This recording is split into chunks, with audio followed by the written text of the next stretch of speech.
ইসলাম ধ্বংস করতে জামায়াতি যথেষ্ট, ক্ষমতায় এলে জামায়াত তাদের আকীদা চাপিয়ে দিতে পারে, এ নিয়েও আপনারা বিভিন্ন সময় আশঙ্কা প্রকাশ করেছেন। তিন জিনিসের নাম শিবির: বেয়াদব, বেআমল এবং উচ্ছৃঙ্খল।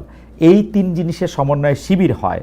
আসলে জামায়াতে ইসলামের সাথে আপনাদের রাজনীতিটা কোন সুতায় গাঁথা হচ্ছে? যারা মুফতি সৈয়দ ফজলুল করিম। দেখেন, জামাতও আমাদের ব্যাপারে অনেক বক্তব্য দিয়েছে। আহলে দেওবন্দের ব্যাপারে, আহলুস সুন্নাত ওয়াল জামাতের ব্যাপারে জামাতের অনেক বক্তব্য আছে। তাসাউফের ব্যাপারে জামাতের বক্তব্য আছে। জামাত সেই বক্তব্য থেকে এক তিল পরিমাণ পিছপা হয়নি।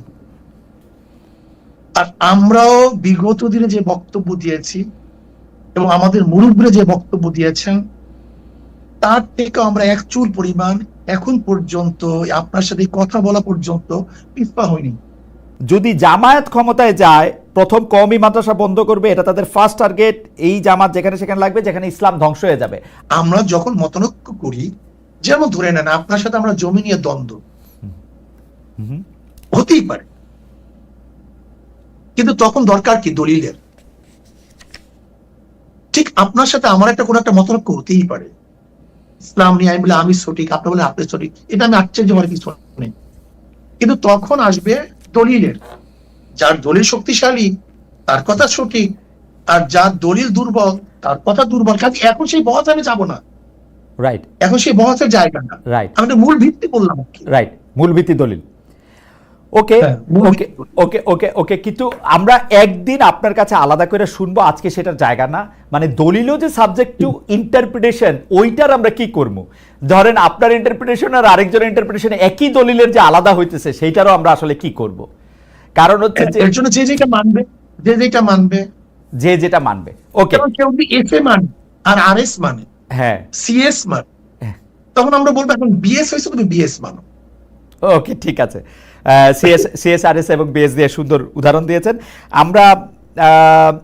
আমরা একটু পরবর্তী প্রসঙ্গে আসি। এনসিপি নেতা জনাব হাসনাত আব্দুল্লাহর আহ্বানে সাড়া দিয়ে আপনারা আওয়ামী লীগ নিষিদ্ধের আমলে মানে আন্দোলনে যমুনা ও শাহবাগে গিয়েছিলেন। সেখানে হাত পাকা হাতে অনেককে আমরা দেখেছি। সরকার আওয়ামী লীগের কার্যক্রম নিষিদ্ধও করেছে, কিন্তু এরপর থেকে সোশ্যাল মিডিয়ায় অনেকে আলোচনা করছেন, আমাদের ঘোষণায় অনেকে মন্তব্য করেছেন, ইসলামী আন্দোলন বাংলাদেশ গত 15 বছরের সুবিধাভোগী, অর্থাৎ আপনারা গত 15 বছরে সুবিধা নিয়েছেন। বিএনপি জামাত বর্জন করেছে এমন কিছু স্থানীয় নির্বাচনে আপনারা অংশ নিয়েছেন। আপনাদের অনুষ্ঠানে সাবেক তথ্যমন্ত্রী, যাকে আসলে নানা মানে পররাষ্ট্রমন্ত্রীও বটে, যাকে নানা অভিধায় অভিহিত করা হয়, সেই ডক্টর হাসান মাহমুদের মতো প্রভাবশালী বিতর্কিত আওয়ামী লীগ নেতার পুরনো ভিডিও এখনো আমরা দেখতে পাচ্ছি, যেখানে তারা আপনাদের সঙ্গে বসে আছেন। কেউ কেউ এমন মন্তব্য করছেন, যখন যারা ক্ষমতায় থাকে আপনারা তাদের সঙ্গে তাল মিলিয়ে চলেন। একটু আপনার মন্তব্য শুনবো। এইটা ভুল বলছেন। যখন যারা ক্ষমতায় থাকে, ইসলামী আন্দোলন তাদের সমস্ত সমস্যাগুলি, দুর্নীতিগুলি তুলে ধরে, এটা বলতে পারেন। আচ্ছা, আপনি কি দেখেছেন সেখানে শুধু হাসান মাহমুদকে, সেখানে কি বুলু সাহেবকে দেখেন নাই? দেখছি, আমার পাশে দেখছি। তা সেটা বললেন না কেন? না, বুলু সাহেবকেও দেখছি। হাসান আমার স্বরাষ্ট্রমন্ত্রীর সাথে জি, আপনি বলেন, আপনি শেষ করেন, তারপর আমি বলবো। আমি শেষ করি।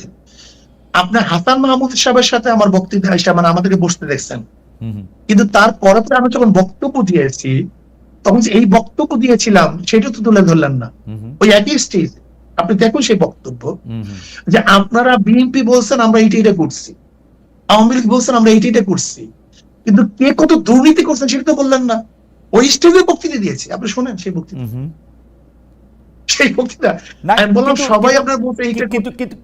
কিন্তু শায়ক, ওই বক্তব্য অনেক বেশি সুগার কোটেড, নাম্বার 1।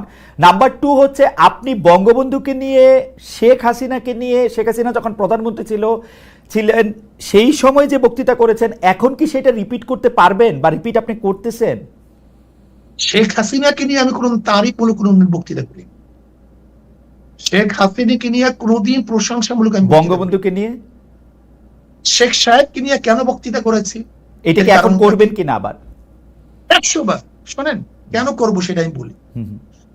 আমি বললাম না আমি কোনো জিনিস রোজাত করি নাই, তো কোনো জিনিস রোজাত করিনি। ওকে, যখন শেখ সাহেবের মূর্তি টানানো হয়েছিল তখন আমি কি বক্তৃতা করেছিলাম যে 72 বছর পরে যদি লেনিনের মূর্তি ক্যারেন দিয়ে তুলে সাগরে ফেলে দেয় তাহলে আজকে হোক কালকে হোক এই বুড়িগঙ্গা এই মূর্তিকে ফেলানো হবে। এই বক্তৃতা আমার, আমি শুনছি না, আমি জানি না, এবং সেইটা দেখছি। শেখ সাহেবের নিয়ে যে বক্তৃতা করেছিলাম, এটা কি বলতে চেয়েছি দেখেন, শেখ সাহেবের পরিবার কিন্তু এদেশে আসছে ইসলাম প্রচার করার জন্য। আমার মূল উদ্দেশ্যটা কি ছিল? শেখ সাহেব প্রথম কেন অ্যারেস্ট হয়েছিলেন? হিন্দুদের মাধ্যমে তিনি অ্যারেস্ট হয়েছেন মুসলমানদেরকে বাঁচাবার জন্য। আমি কি বলেছিলাম? শেখ সাহেব প্রথম কি রাজনীতি শুরু করেছেন? মুসলিম লীগ, পাকিস্তানের পক্ষে রাজনীতি শুরু করেছিলেন। শেখ সাহেব তিনি এইটা করছেন সেইটা করছেন বলছিলাম কেন? নাস্তিকরা শেখ সাহেবকে ধর্মনিরপেক্ষবাদ নাস্তিক পন্থী বানাবার চেষ্টা করছিল। আমি আওয়ামী লীগকে তখন স্মরণ করে দিতে চাই, মূল ভুলবেন না, এদের পরিবার ছিল ইসলামের দাওয়াতে, কিন্তু সেখান থেকে ভেঙে যদি তারা নাস্তিকতাবাদ ধর্মনিরপেক্ষবাদ চাপিয়ে দেয়, তার মানে নিজের সাথে সে আত্মঘাতী করছে। ওই সময় শেখ হাসিনাকেও আপনি তারিফ করেছিলেন ওই একই বক্তব্যে, আপনি একই লাইনে বলেছিলেন যে শেখ হাসিনাও সেই বাবারই উত্তরাধিকার। আমার যদ্দূর মনে পড়ে, আমি একটু আগে শুনেছি, এবং তিনিও একই রকম ভালো মুসলমান, তিনি ভালো কাজ করছেন। এটা বলিনি, আমি বলছি সেই পরিবারে, ওকে, আমি তার পরিবারকে ইঙ্গিত করে তাকে সজাগ করতে চেয়েছি যে আপনার বাবা দাদি দেখলে মুসলমান, তারা পীর ছিলেন, তারা দাওয়াত দিয়ে এসছেন, আপনি ইসলামের খেলাফ, ইসলামের বিরোধী কোনো কাজ করতে পারেন না।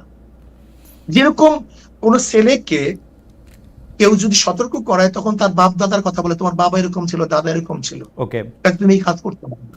আমার এটি উদ্দেশ্য ছিল। কিন্তু শায়ক, আপনি correct me if I am রং, আপনি কি ওই সময় সাবেক প্রধানমন্ত্রী সরকারের শেখ হাসিনার বা শেখ হাসিনা সরকারের এই 3টা খারাপ নির্বাচন, সীমাহীন দুর্নীতি, এগুলি নিয়ে আসলে কোনো এরকম একটা অবস্থান নিয়েছিলেন যেটা আপনার শক্তি দিয়ে আপনি আসলে নিতে পারতেন?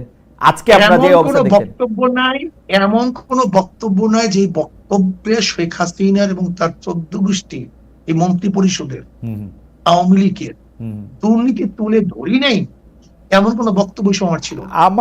আমার একটা রিডিং হইলো আপনারা সেই সময় প্রধান শত্রু হিসাবে গণ্য করতেন হচ্ছেন জামায়াতে ইসলামীকে, তারপরে আওয়ামী লীগের মন্ত্রীদের কিছু দুর্নীতির কথা আপনি বলতেন, কিন্তু বাংলাদেশের যে মানুষের উন্নয়ন, বাংলাদেশের মানুষের সুবিধা, সেগুলির কথাও বলতেন। তার ফলে সরকার, মানে সেই সময়কার সরকার একরকম খুশিই হতো পীর সাহেব চরমনায়ের উপর বা শাহেকে চরমনায়ের উপর, যে তারা আসলে আমাদের পক্ষেই থাকছেন। মানে আমার রিডিং আর কি ওই সময়কার ব্যাপারে। না, সেই রিডিংটা কেন আপনার মধ্যে অনুভূতি কেন হয়েছিল? কারণ আপনারা জামায়াতের খুব সমালোচনা করছেন, তারপরে হচ্ছে সরকার প্রধানের সমালোচনা আপনারা সরাসরি করতেছেন না, 2-1 মন্ত্রী বা 2-1টা ঘটনার কথা বলে বলতেছেন। আমার মনে হয় আপনার কাছে এটা দৃষ্টিগোচর হয়নি।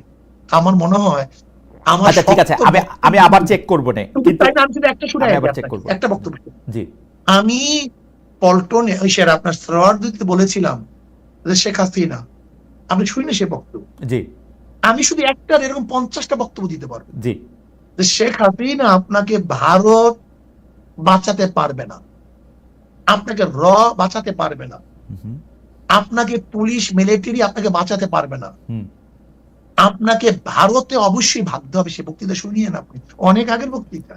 আচ্ছা ঠিক আছে, আপনি যদি বলে থাকেন সেটা আপনার, মানে শেখ হাসিনার দুর্নীতি বা শেখ হাসিনা এইরকম খারাপ 3টা নির্বাচন দিয়েছে, এটা যদি আপনি বলে থাকেন সেটা ঠিক আছে। আমার দর্শকরাও নিশ্চয়ই শুনেছেন, শুনবেন, আমিও শুনেছি সরকারের প্রতি আপনার সমালোচনা ছিল, কিন্তু সেইটা ছিল হচ্ছে 2 বা 3 নাম্বারে সরকারের প্রধানের প্রতি আপনি মাননীয় সাহেব, সরকার প্রধানের প্রতি ইউ আর সফট, সরকার প্রধানের প্রতি। না না, এটা ভুল, এটা ভুল, এই মেসেজ আপনার কাছে সম্পূর্ণ ভুল। আচ্ছা ঠিক আছে, সম্পূর্ণ ভুল। আচ্ছা আমি পরবর্তী প্রশ্নে আসি। সরকার প্রধানের ব্যাপারে আমি যে মন্তব্য করেছি এরকম বক্তব্য আজ পর্যন্ত কেউ দেয়নি। আচ্ছা আমি একটু পরবর্তী প্রসঙ্গে আসি। 71 মুক্তিযুদ্ধের সময়টাও আছে কিনা সেটা সেদিন আপনি স্পষ্ট করেননি, আজকে এটা স্পষ্ট করবেন? মানে আপনি, অনেকেই প্রশ্ন করছেন যে জামায়াতের মাননীয় আমির ক্ষমা কিসের জন্য চাইলেন, মানে 47-এর পর থেকে শুরু করে আজকে পর্যন্ত, শুধু 71 না, 47-এর পর থেকে শুরু করে আজকে পর্যন্ত আমাদের দ্বারা যত মানুষ যত জায়গায় কষ্ট পেয়েছে, কেউ যদি ক্ষতিগ্রস্ত হয়ে থাকে, সেই মানুষগুলো তাদের সকলের কাছে আমি বিনা শর্তে ক্ষমা চেয়েছি। কেন ক্ষমা চেয়েছি? আমরা মানুষ, ইন্ডিভিজুয়াল মানুষ যেমন ভুল করতে পারে, মানুষের সমষ্টি একটা দলেরও বিভিন্ন ভুল সিদ্ধান্ত থাকতে পারে। কোনটা ভুল কোনটা সঠিক ইতিহাস এটা নির্ধারণ করবে। আজকে যেটাকে ভুল বলা হচ্ছে, কালকে এটাই হয়তো সবচেয়ে বড় সঠিক হিসাবে প্রমাণিত হবে। আর ইতিহাসের পালাবদলে রাজনীতিতে সবাই জিতে না, কেউ জিতে কেউ হারে। আমরা আদর্শবাদী একটা দল, আমরা বিশ্বাস করি আমরা মানুষ ভুলের ঊর্ধ্বে নই। আমাদের দ্বারা, আমাদের সহকর্মীদের দ্বারা মানুষ বিভিন্ন ক্ষেত্রে কষ্ট পেতে পারে, ক্ষতিগ্রস্ত হতে পারে। আমি সব কিছুর জন্য কোনো শর্ত আরোপ না করেই মাপ চেয়েছি। ওকে, মানে 47 এবং থেকে মাপ চাওয়ার মধ্যে কোনো পরাজয় নাই, অবশ্যই নাই।